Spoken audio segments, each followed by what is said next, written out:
Aujourd'hui, le commerce mondial repose sur un ensemble de marchés mondiaux, de chaînes d'approvisionnement, de marques concurrentes, de normes de qualité, de mouvements transfrontaliers de marchandises, de réglementations commerciales, de compétences et de services de pointe.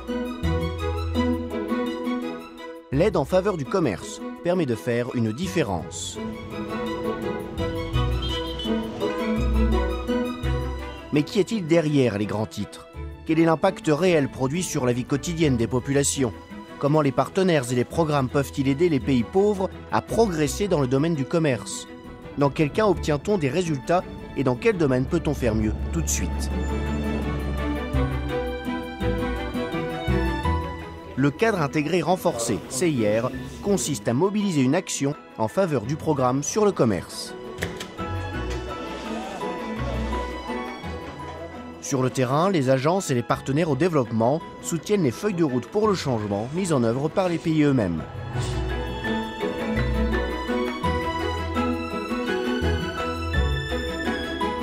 Cela permet d'établir des bases solides et d'aider les gouvernements à obtenir plus de soutien. Les histoires de commerce examinent de plus près 8 pays parmi les plus pauvres du monde qui utilisent le commerce pour façonner leur avenir. Découvrez, d'après les témoignages, l'état de la situation concernant les partenariats récents et les produits à plus forte valeur ajoutée, ainsi que les possibilités pour le futur.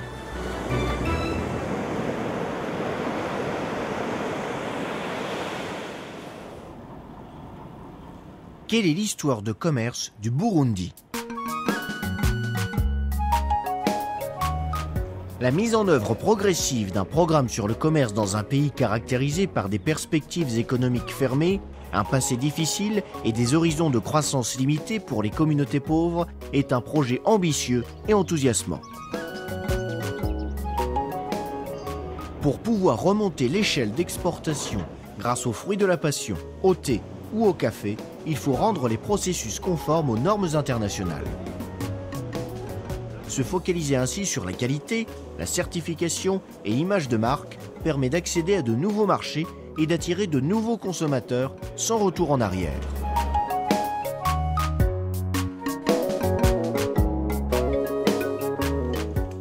La production a augmenté considérablement. Maracuja Expo aide les communautés pauvres chez eux à la maison, dans les montagnes. Nous leur garantissons d'acheter le produit. Ils augmentent leur production et après, ils aient beaucoup d'argent.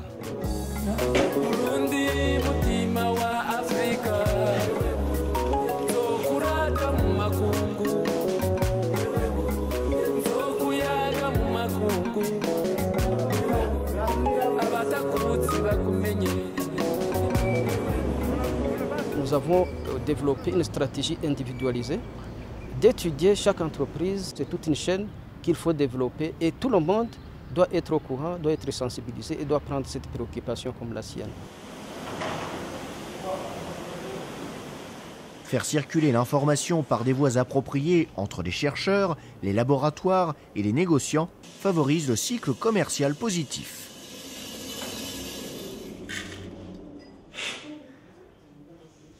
Les partenaires, y compris l'ONUDI, concentrent leurs efforts sur la formation et les tests. Ainsi, le respect des normes conduit à une augmentation des exportations, qui se traduit par des revenus plus importants. Le bureau a déjà autour de 1000 normes harmonisées au niveau national. Sans normes, on ne peut pas vraiment faire quelque chose de qualité et on ne peut pas être compétitif, on ne peut pas avoir la confiance du client, on ne peut pas franchement pouvoir gagner de l'argent par rapport à ce qu'on produit. Comment établir un programme sur le commerce approprié et évaluer le potentiel de croissance?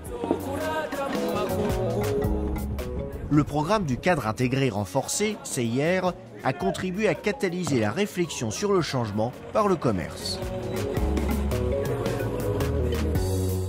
Avec les partenaires, il a permis de renforcer le savoir-faire des équipes, de relier des réseaux et de soutenir l'étude diagnostique sur l'intégration du commerce, EDIC.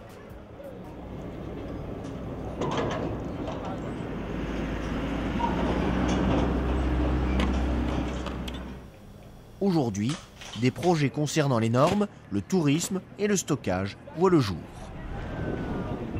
Ce qui est important que nous sommes en train de développer ici, c'est le partenariat secteur public, secteur privé. Ici au Burundi, pour créer son entreprise, une seule journée suffit pour avoir toutes les autorisations et commencer son activité. Exemple du cadre intégré renforcé, il y a eu une appropriation nationale, l'inclusion justement des communautés pauvres, des communautés rurales. Le programme du cadre intégré renforcé s'inscrit parfaitement dans la droite ligne des programmes qui sont développés au niveau national. Les facteurs clés de succès étaient, je dirais en grande partie, la mobilisation des ressources pour la mise en œuvre des programmes. Nous pensons que cette édique sera nettement plus, va plus répondre aux besoins que le secteur privé éprouve. Nous allons avoir un bon programme qui pourra être bénéfique pour le secteur privé. Et le cadre intégré renforcé est venu maintenant pour soutenir les initiatives d'exportation dans leur essence et dans leur promotion. La première étape pour obtenir un soutien et stimuler l'avenir du commerce consiste à faire fond sur les efforts passés. L'objectif est de traduire cette assistance par de meilleurs résultats sur le terrain pour la population. Il s'agit, dans le même temps, de surmonter les obstacles à la mobilité, d'être capable de superviser le processus et de se concentrer sur la mise en œuvre. Actuellement, comme vous le voyez, le cadre intégré renforcé nous aide beaucoup à partir de cette édique. C'est à travers ça que les bailleurs pourront identifier quels sont les domaines auxquels ils pourront intervenir dans le cadre d'appuyer les exportations au Burundi. Construire l'image de marque du pays pour promouvoir des possibilités inexploitées dans le secteur du tourisme peut contribuer à améliorer les moyens de subsistance des communautés.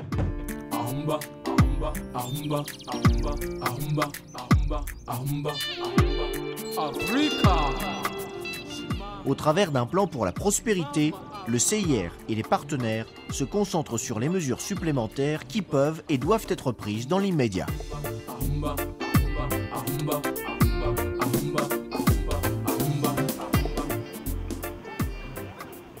Ici, au travail, on obtenait le revenu et ce revenu va nous aider à mes enfants. Le tourisme nous aide beaucoup pour avoir beaucoup de clients. Si nous obtenons ces clients, nous obtenons beaucoup de revenus à cause de ce tourisme.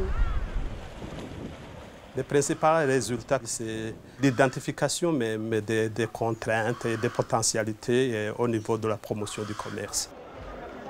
Nous avons des structures nationales efficaces pour coordonner les actions des partenaires. Des programmes qui essentiellement visent le bien-être non seulement des entreprises, mais aussi qui touchent la population de base.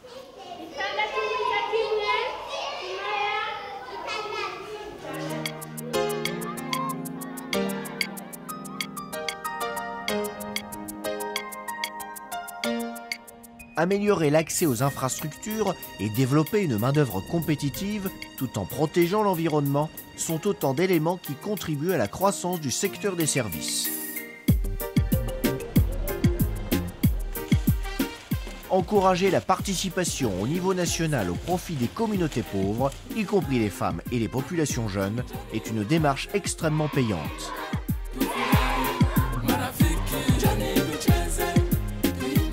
Le tourisme est un secteur qui a été mis comme secteur prioritaire. C'est un tourisme qui doit rapporter aux communautés locales.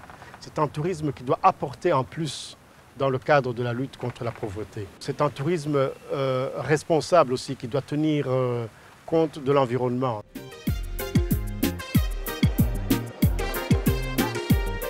Les réseaux du Burundi, son ambition et le dialogue mené par le pays dans le domaine du commerce sont le signe de solides perspectives de croissance. il faut plus de soutien pour parvenir à une qualité de produits et de services reconnue sur le plan mondial et répercuter les résultats au niveau national.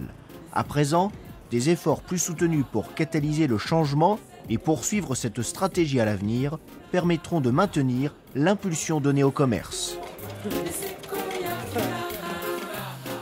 Nous croyons qu'avec le cadre intégré renforcé, il y aura vraiment un grand avantage très bénéfique pour la population burundaise. Nous avons entamé le cadre stratégique de lutte contre la pauvreté, deuxième génération, et tous ces projets du cadre intégré renforcé vont entrer aussi dans l'éradication de la pauvreté à la population burundaise.